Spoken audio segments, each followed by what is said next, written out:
So this is not great, right? It says print introduction with name and hobby bracket, name colon hobby. This is something that Swift tries to address by giving labels to your arguments. That sounds a bit weird, but I think it'll make sense once I type it out.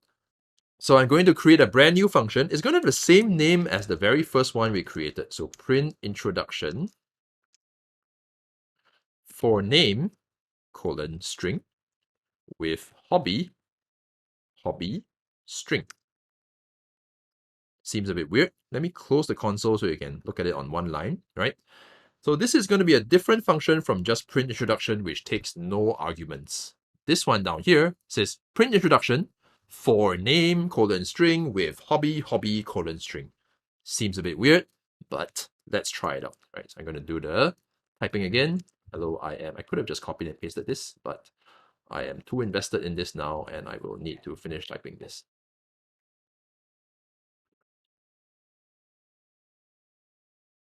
Okay, let's call this function. Let's see what happens when we try and autocomplete and call this function. Print introduction, all right? And if I scroll down, I will find this function. It's called the function signature. This is how you use the function, right? So you press enter. And notice that it's now print introduction for string. That's interesting. So let's put some string, tomato, with hobby being red. I don't know what hobbies tomatoes have. And that's it. If I run this, I forgot to leave a line in between. So let me just add that in before I show the console. Print. Let me run this. And let me show you the last thing down here. Hello, I'm Tomato. My hobby is being red. Bye. And this is a big improvement for print introduction with name and hobby, name banana, hobby being yellow. And not just because it's a different fruit, right? So instead you have something that reads like a sentence. It says print introduction for tomato with hobby being red. And the way it works when you define the function is by using this thing called an argument label, right? For name with hobby, and for and with hobby are being used as argument labels when people call your function, but internally when you refer to these constants, they are name and hobby respectively. Okay, so kind of like external name and internal name, right? So, I'm sure some of you have, cute family names and people outside call you by one name and people at home call you by a different name, that kind of thing. Okay. Let's take a look at the print documents one more time. So you can see over here, it's got print underscore colon separator colon terminator colon, right? Which sounds very dangerous to have a terminator inside your print statement, but that just means how to end the string. And if you look at this is the function declaration. This would be how the function is declared. We don't actually know what goes in the function, right? There's all kinds of weird stuff that Swift is doing behind the scenes. We don't need to understand it. But just looking at this will tell us, oh, these are the things we can give to a print statement. So one thing I like to point out is this underscore. Underscore means that you don't actually need to give it a label at all. Let's go back to our print. Notice every time we say print, we don't say print string colon hello I am something, right? We don't say print items colon whatever, right? We say print hello I am name. That's because the argument label for that is underscore. We can do the same, right? I can change this for to underscore, and that would force me to have to remove this argument label, print introduction, tomato with hobby being red.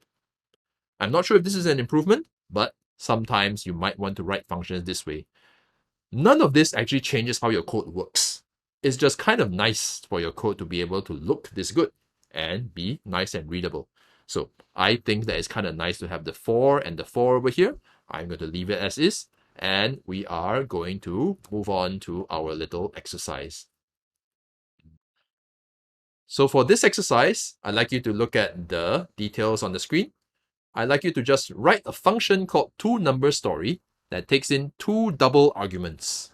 The double arguments are called first and second, and they should tell a story with these two numbers. So here's an example. toNumberStory, first colon 10, second colon 2 will tell you, I have 10 potatoes, but 2 of them are rotten. It's a very sad story, but you can do something better than that. All right, so let's pause this and try it out. Okay, so let's actually do this thing. So I'm going to go open my sidebar, Command Shift N, exercise 4, and press this button. And I'm going to write the function that I said I would, which was two-number story, right? So func two-number story. Okay. The way you name functions is very similar to how you name variables. Start with a lowercase letter. And if you need to have multiple words, use this thing called camel case. Every subsequent word should start with an uppercase letter. So I asked for two double arguments. First, colon double. Second, colon double. Curly brace. And I'm just supposed to tell the story. So print I ate first kilograms, because metric is great, of potatoes, and now I need to see the doctor second times. Okay, something like that. That's fine. All right. So just make sure you know how to use the arguments that you're given. So, and you make sure to call it by typing two-number story, press enter. Now you have to fill in two arguments, 10 and 500. I don't know. Okay, it shouldn't be that dangerous to eat that many potatoes, but oh no, I have to move this thing away again. Oh good, it cooperated this time. Okay, so I ate 10.0 kg of potatoes, and now I need to see the doctor 500.0 times. At this point, you might be like, oh well, maybe I should use an int. That's perfectly fine. Right, in this case, you can change this to an int and change that to an int. And it should be nicely formatted after that. Oh no, my caps lock. All right, so, or you can keep them as doubles and you can cast them inside here. Okay, so just apply all the things that you've learned, and I will see you in the next section.